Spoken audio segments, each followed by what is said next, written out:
Section 1, Chapter 1, Pharmacokinetics. Welcome to Section 1, Chapter 1. This chapter deals with the principles of pharmacokinetics. When you think of pharmacokinetics, you think of the flow of a drug through the body. This includes the absorption of the drug, the distribution of the drug, the metabolism of the drug, and the elimination of the drug from the body. When you prescribe a drug, you will be directly or indirectly thinking of these principles of pharmacokinetics. For a drug to be absorbed, it may need to pass several cell membrane layers on its way to a therapeutic effect. This process involves consideration for the molecular size of the drug, the ionization of the drug, whether the drug is lipid-soluble, and if the drug binds to blood proteins. Let's discuss these cell membranes for a minute. There are 4 common ways for a drug to cross a membrane. First, on a basic level, cell membranes are permeable to water. If a drug is not bound to a protein in the blood, then the drug can potentially use the movement of water through the cell membrane to help it cross over into the cell. This is the process of water diffusion. The drug is, in effect, carried across a membrane as water moves across. Some cells, as in the central nervous system, have tighter membranes, and a drug being carried by water diffusion is not as likely. Secondly, the process of moving a drug across a membrane can be aided by a concentration differential. If a drug on the outside of a membrane has a higher concentration, then it can move across the membrane to equalize the concentration. Factors involved in this movement are the concentration gradient, the drug's solubility in the lipid layer of the membrane, and the amount of the drug spread out over the surface area of the membrane. This is the process of using a concentration gradient. A third way a drug can be transported across a membrane is in an active fashion.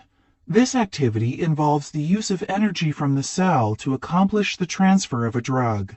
Active transport is needed if a drug is to be moved against a concentration gradient.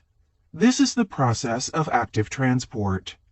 The fourth and least likely mechanism of transfer across a cell membrane involves something called facilitated diffusion. This facilitation does not involve the use of energy. This facilitated diffusion involves what can be called an assist by another substance that attaches to the drug and helps it cross the membrane. This is the process of facilitated transport.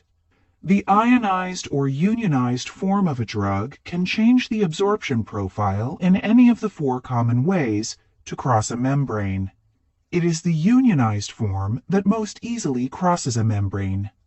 Every drug will be absorbed to some extent, but it is the bioavailability that is in question. In other words, how much of the original drug is available to provide the clinical effect that is desired.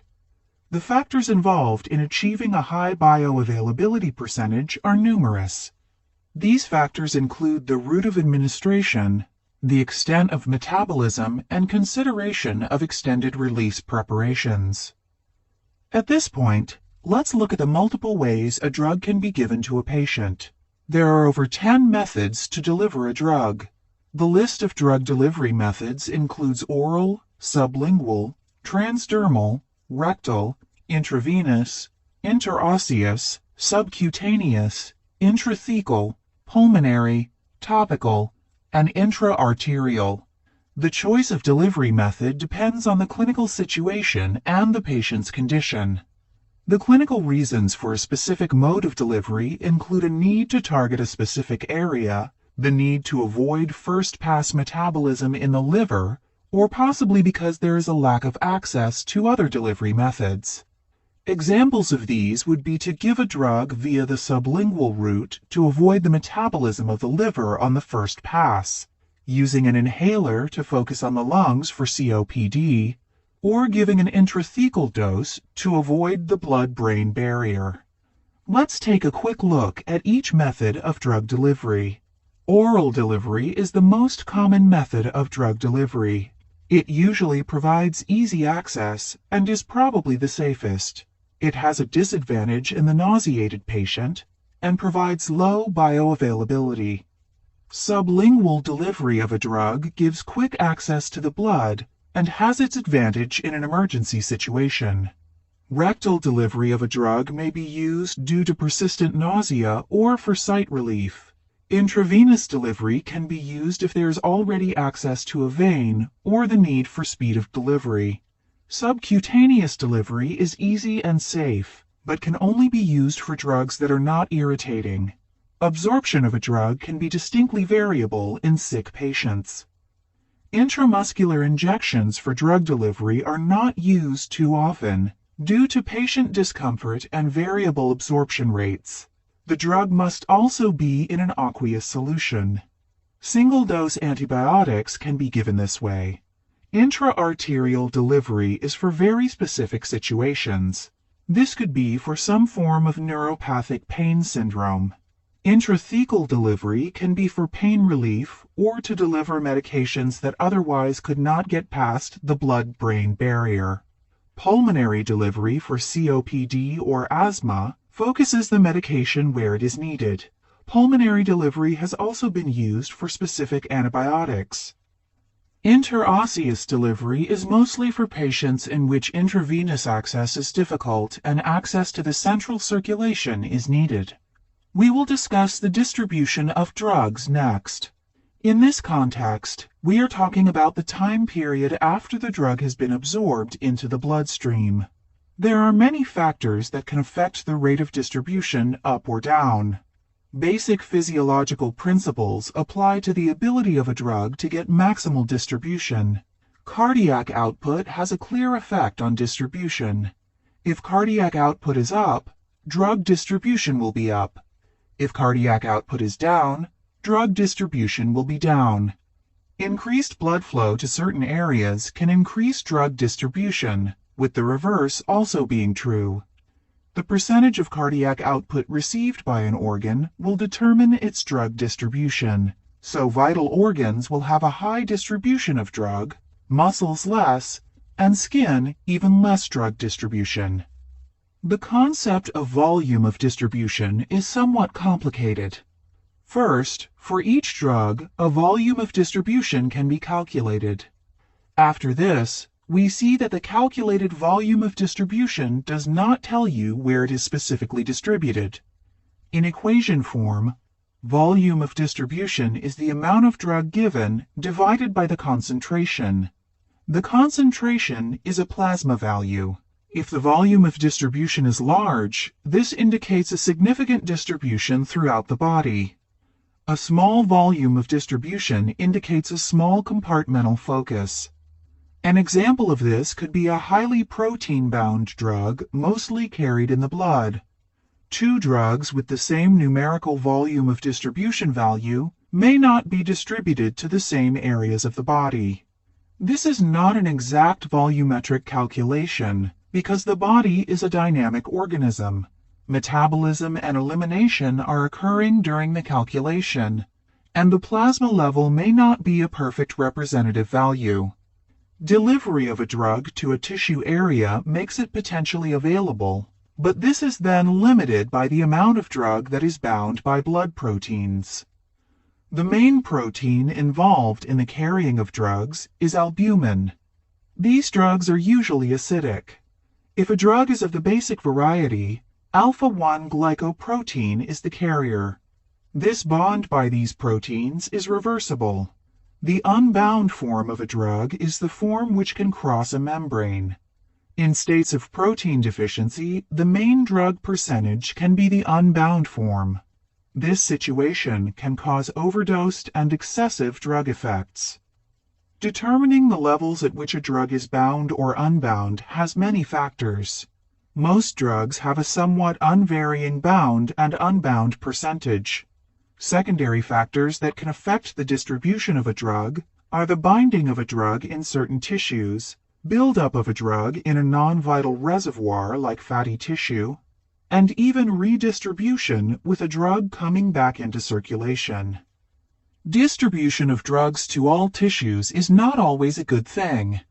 This can be the case in a pregnant patient. The placenta is basically a membrane and is slightly more acidic than the mother's blood. This can lead to basic drugs crossing over and becoming trapped in the placenta. The metabolism and excretion of drugs is as important as the absorption and distribution. Drugs can be eliminated through metabolism or released unchanged. Highly lipid-soluble drugs usually need to have their form changed through metabolism to enable elimination. Almost all organs have some capacity to metabolize, but the kidney, liver, and lungs are the main eliminating metabolic organs. The kidney and gastrointestinal tract are mainly involved in elimination. The kidney has several methods it uses for removal and elimination of a drug. These are the basic functioning properties of the kidney, which include filtration, tubular secretion, and passive reabsorption. Of the drug that presents to the kidney, only the unbound form is filtered. Changing the pH of the blood being filtered by the kidney can aid in the elimination of the drug present in an overdose situation. If the overdose drug is an acid, then making the urine more basic could be appropriate. The liver is active in metabolism and elimination of drugs. The liver has a major role in changing drugs so they present to the kidney as soluble. Many of the drugs that present to the liver are excreted into the gastrointestinal tract. The gastrointestinal tract can also be used to stop absorption of certain compounds like cholesterol. The metabolism of a drug follows two basic pathways. These are classified as Phase 1 or Phase 2. Both Phase 1 and Phase 2 pathways can leave the drug in a modified but still active form. Phase 1 is similar to a hydrolysis reaction, and Phase 2 uses conjugation.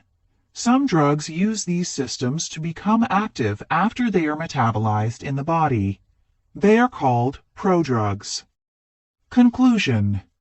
Each drug that is considered for a patient needs the determination of the pharmacokinetics of that drug. When this occurs, then the drug will be safely prescribed. This needs to be an automatic thought process.